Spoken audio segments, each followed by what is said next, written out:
पाकिस्तान और आईएमएफ के दरमियान स्टाफ लेवल मुआहदा हो गया है। पहला रिव्यू मुकम्मल हो गया है और पाकिस्तान को अब 70 करोड़ डॉलर्स मिलेंगे। बहुत सारी इतलात आ रही थी, मगर आज ही एमडी आईएमएफ ने सुबह बयान दे दिया था कि बहुत मस्बत सिमत में जा रहे हैं मामलात। स्टाफ लेवल मुआहदा जल्द होने की उम्मीद है और आज ये मुआहदा हो भी गया है। हमारे साथ मेहताब हैदर साहब मौजूद। मेहताब साहब, बहुत शुक्रिया मुझे ज्वाइन करने के लिए। कुछ रिपोर्ट्स आ रही थी कि आईएमएफ मुतमईन भी है, मगर कुछ मुतालबात भी हैं, कुछ उनके तहफ़्फ़ुज़ात भी हैं। SIFC के हवाले से भी बात आ रही थी, बैरूनी फाइनेंसिंग के भी मामलात आ रहे थे, फिर यूएई की गारंटी। सब बहुत ही स्मूथ हो गया या कहीं ना कहीं मामलात ऐसे थे जिसकी वजह से मामलात बिगड़ भी सकते थे?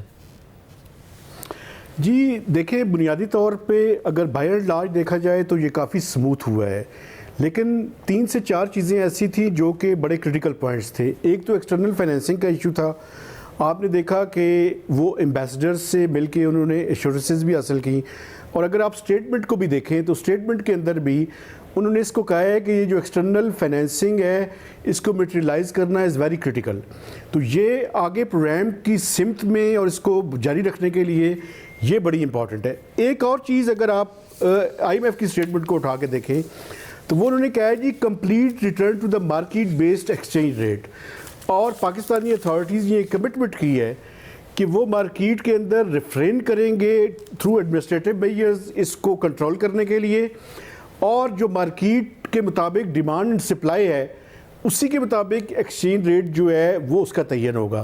तो ये बड़ी इंपॉर्टेंट जो चीज़ है वो है। इसके अलावा अगर आप देखें तो ओवरऑल जो सर्कुलर डेट है वो भी, उसके बारे में भी उन्होंने बात की है। उन्होंने कहा है जी कि इन्होंने टैरिफ के अंदर इंक्रीजेस तो किए हैं, लेकिन अभी भी जो सर्कुलर डेट है वो कोई 4% ऑफ GDP से ज़्यादा है। तो ये भी एक मेजर इशू है।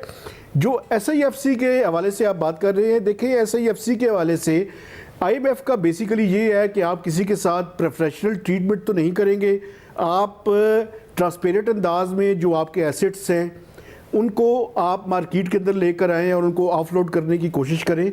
तो ये एक ओवरऑल जो चीज़ें हैं वो काफ़ी दुरुस्त सिमत में गई हैं। पाकिस्तान को जो है वो इससे एक कॉन्फिडेंस भी बहाल होगा, और जो एक्सटर्नल इन्फ्लोज़ हैं उनको भी लाने में इससे काफ़ी मदद मिलेगी। लेकिन इकॉनमी के चैलेंजेस भी जो है वो अभी तक मौजूद हैं। उसमें उन्होंने कहा है कि रिकवरी तो हुई है लेकिन वो स्लो है अभी रिकवरी, उसमें टाइम लगेगा। फिस्कल कंसोलिडेशन की बात की है। टैक्स टारगेट अनचेंज्ड है लेकिन एक्सपेंडिचर साइड पे प्रॉब्लम्स हैं, एक्सपेंडिचर साइड पे ओवररन है।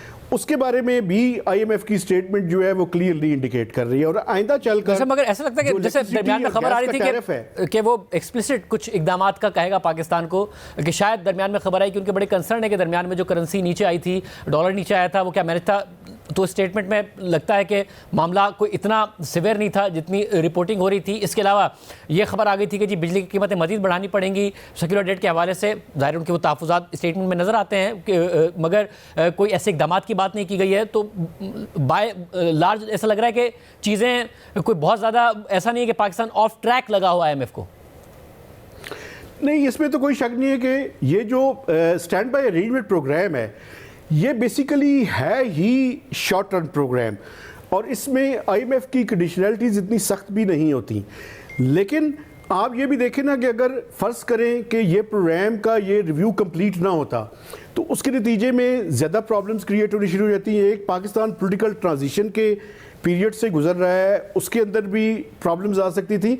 तो मेरे ख्याल में ये जो स्मूथ सेलिंग है ये बेसिकली एक पॉलिटिकल ट्रांजिशन को और एक इकोनॉमिक जो डिफ़िकल्टीज़ हैं उनको सामने रख कर किया गया है। और दूसरा ये है कि आप पाकिस्तानी अथॉरिटीज़ की भी ये कमिटमेंट देखें कि उन्होंने जो इलेक्ट्रिसिटी का टैरिफ भी बढ़ाया, गैस का टैरिफ भी बढ़ाया, ठीक है वो टाइम उसमें लगा के बढ़ाया, और IMF की प्रेस रिलीज भी इसके बारे में इंडिकेट कर रही है। एक्सटर्नल फाइनेंसिंग का भी उन्होंने एश्योरेंसेस दी हैं, और अभी भी ये कहते हैं कि ये बड़ा क्रिटिकल है।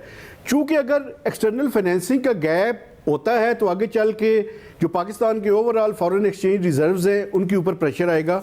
लेकिन जो सबसे इम्पॉर्टेंट पॉइंट है वो ये देखें कि उन्होंने ये कमिटमेंट है पाकिस्तान की कि वो एडमिनिस्ट्रेटिव मेजर्स से रिफ्रेन करेंगे अपने आप को, और जो real market based exchange rate है उसकी तरफ जाएंगे। तो बुनियादी तौर पे IMF का जो प्रोग्राम है वो उसको क्लियरली इंडिकेट कर रहे हैं कि आगे का रास्ता क्या है। लेकिन अगर ये प्रोग्राम में थोड़ा सा डिले होता तो पॉलिटिकल ट्रांजिशन के अंदर भी प्रॉब्लम आ सकती थी। इसलिए भी IMF ने मेरा ख्याल है स्मूथ सेलिंग दी है हमें।